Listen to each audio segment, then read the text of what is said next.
दोहा उतरी कपि लंका देखी सुहावन, सुर नगरी अति चतुर बनावन। जब हनुमान जी लंका पहुंचे और वहां उतरे तो उन्होंने उस नगरी को देखा। लंका सोने से बनी होने के कारण अत्यंत सुंदर और मनमोहक प्रतीत हो रही थी। उसकी रचना इतनी अद्भुत और चतुराई से की गई थी कि देखने वाला आश्चर्यचकित रह जाए।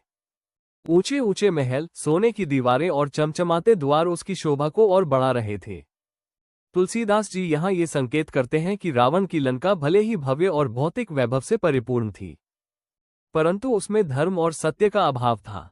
हनुमान जी ने इसे देखकर इसकी बाहरी सुंदरता तो सराही, पर भीतर की वास्तविकता को भी समझा।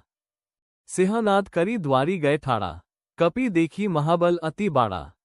इस चौपाई में वर्णन है कि हनुमान जी जब लंका में प्रवेश करने लगे तो उन्होंने सिंह की भांति गर्जना करते हुए लंका के द्वार पर जाकर डटकर खड़े हो गए। उनका ये सिंहनाद सुनकर पूरी लंका कांप उठी।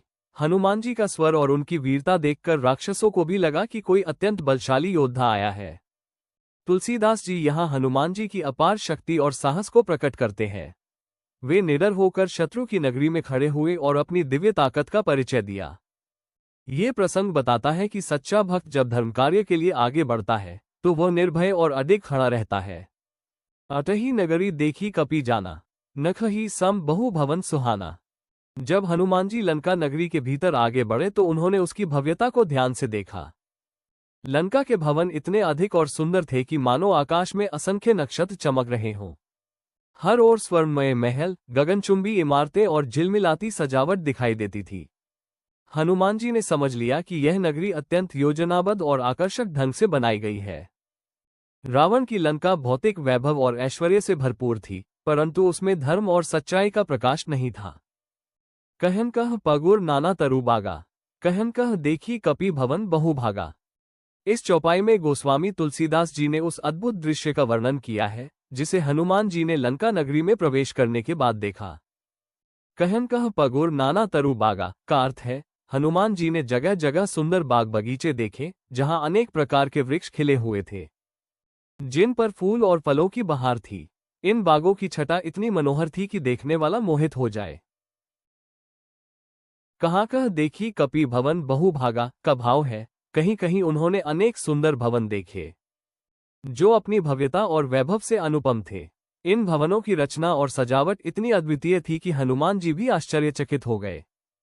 इस प्रकार यह चौपाई लंका की वैभवशाली छवि और उसकी समृद्धि का हृदयस्पर्शी चित्र प्रस्तुत करती है।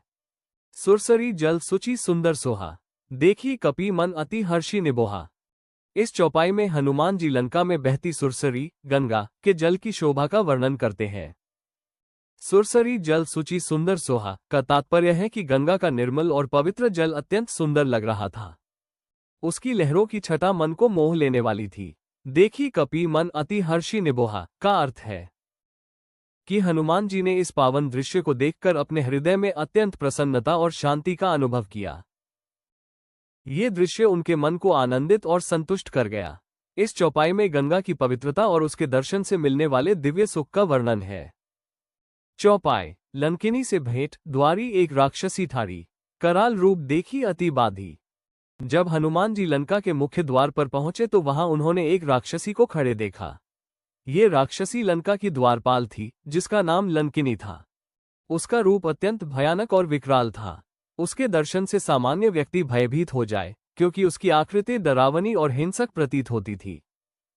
ये चौपाई लंका की रक्षा के लिए नियुक्त लंकिनी के भयंकर स्वरूप और उसकी पहली झलक का चित्रण करती है। कपि कहूँ देखी कहेऊ करी प्रहारा, मार ही मोही न नगरी तुम्हारा। इस चौपाई में लंकिनी और हनुमान जी का संवाद प्रकट होता है। जब हनुमान जी लंका के द्वार पर पहुंचे तब लंकिनी ने उन्हें रोकने का प्रयास किया और प्रहार किया। कपि कहूँ देखी कहेऊ करी प्रहारा का भाव है कि लंकिनी ने हनुमान जी को देखकर उन पर चोट की और उन्हें चुनौती दी।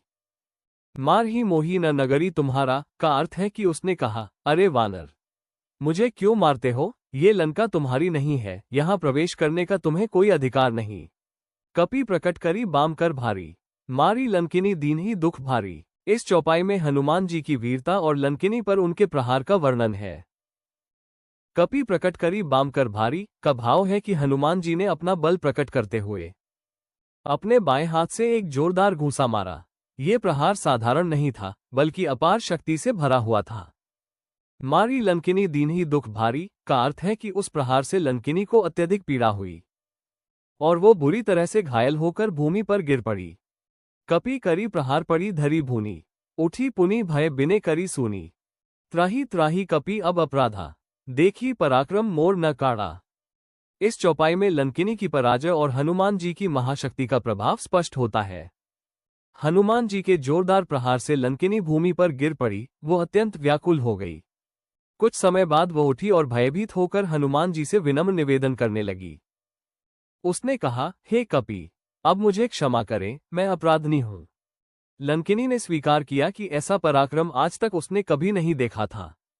ये चौपाई हनुमान जी की शक्ति के आगे राक्षसी के अहंकार के टूटने और उसकी शरणागति का चित्रण करती है। सुनु कपि मोरी कहो सुभाव, सत्य बचन कहूं नाही दुराव। पुरानी कथा सुनत में आए, आज तब बल देखी बढ़ाए।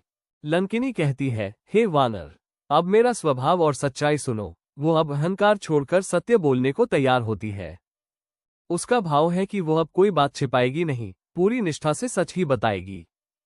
वो आगे कहती है कि उसने पहले से एक पुरानी कथा सुनी थी, जिसमें बताया गया था कि जब कोई शक्तिशाली वानर मुझे पराजित करेगा, तभी लंका का विनाश आरंभ होगा। अब वो कहती है कि आज हनुमान जी का अद्भुत बल और पराक्रम देखकर उसे विश्वास हो गया कि वही भविष्यवाणी अब सत्य होने वाली है। राम कृपा तुम पर जब होई, तब लंक निसिच बस न कोई।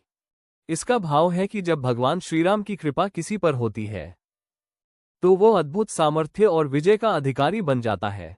हनुमान जी के रूप में वही शक्ति प्रकट हुई है। जब राम का अनुग्रह प्रकट होगा, तब लंका में कोई भी राक्षस सुरक्षित नहीं रह पाएगा। रावण का राज्य और उसका साम्राज्य समाप्त हो जाएगा।